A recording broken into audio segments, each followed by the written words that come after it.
Hi, my name is RJ. Today I'm going to be telling you another story about the corrupted CPS agency. I am a mother who has been my daughter's primary and consistent caregiver her entire life. She is 4 years old. Until very recently, she had never been away from me for more than brief periods of time. I've been her safe place, her comfort, her constant. This case did not begin because I wanted to punish her father or take her away from him. It began because I had concerns that grew slowly over time, and that I tried to address privately, calmly, and responsibly long before the court was ever involved. For months, I noticed red flags in my daughter's behavior and in her father's conduct. There were inappropriate comments made about her body. There were boundary issues that made me uncomfortable. There were moments where my instincts as a mother told me something was not right. I did what parents are supposed to do. I paid attention, I documented, I sought guidance. By the end of May, before any custody filing, my own counselor helped me go over age appropriate safe touch concepts with my daughter. This was not prompted by litigation, it was prompted by concern. I was trying to protect my child, not create a case. In June, after repeatedly asking her father not to bathe her due to my concerns, and after he refused, I told him we would need to involve the courts if he would not respect that boundary. That same day, I sent a text message clearly stating my concern and my boundary. Only after his refusal did I block communication, and even then, it was temporary. I did not do this to alienate him. I did it because I was scared and I did not know what else to do to keep my daughter safe. A few days later, after visitation stopped, she made her first disclosure. She did not disclose once, she disclosed repeatedly. She disclosed to me, she disclosed to family members, she disclosed to two different counselors, she disclosed with her Head Start environment. Her disclosures were constant in substance, even when the language varied in age-appropriate ways. Many times I did not even know how to respond. I did not ask any leading questions. I did not coach her. Often, I simply froze. Despite this, the narrative quickly shifted away from my daughter's words and on to me. DSS investigated and determined the allegations were unsubstantiated, citing lack of physical evidence, which, under Missouri law, does not mean abuse did not occur. It only means they could not conclusively prove it. Even so, that nuisance was lost in court. Instead, the focus became whether I was coercing or coaching my 4-year-old. The guardian ad litem assigned to our case was biased from the beginning.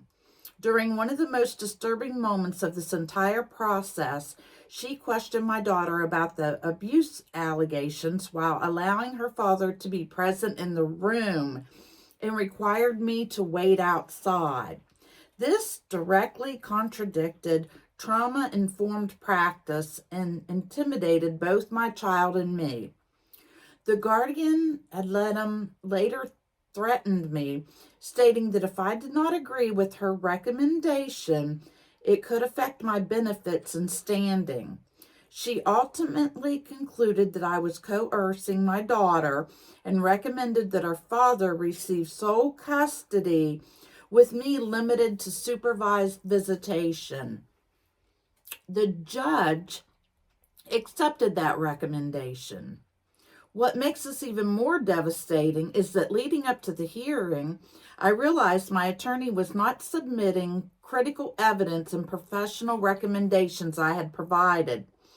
evidence directly related to my daughter's safety. I raised this concern multiple times. When it became clear that this evidence would not be presented, I asked for my attorney to be released and requested a short continuance so I could seek new representation. The judge allowed my attorney to withdraw but denied the continuance. That meant I had to request myself in an extremely complex custody hearing involving abuse allegations, expert testimony, and a guardian ad litem's recommendation. I walked into that courtroom alone, without legal training, without preparation, and without the evidence I believed would already be before the court. It felt like an ambush. During the hearing, heavy weight was placed on a polygraph test my daughter's father took, a test consisting of only 3 questions, which did not fully encompass the scope of my daughter's disclosures. Polygraphs are not foolproof, and I personally know at least one question was answered falsely, though I cannot prove it. Even so, that test was treated as persuasive, while my daughter's repeated disclosures were minimized. The guardian ad litem went so far as to say that if my daughter's disclosures did not stop, it would be proof that I coerced her, without acknowledging that a 4-year-old who is afraid, separated from her mother, and possibly told not to talk could reasonably stop disclosing out of fear or confusion. Now, my daughter has been taken from me. I am allowed only 1 supervised visit per week. She has never been without me like this. I know this separation is traumatizing for her. I fear that the system meant to protect her has instead silenced her. I am not a perfect parent, but I am a protective one.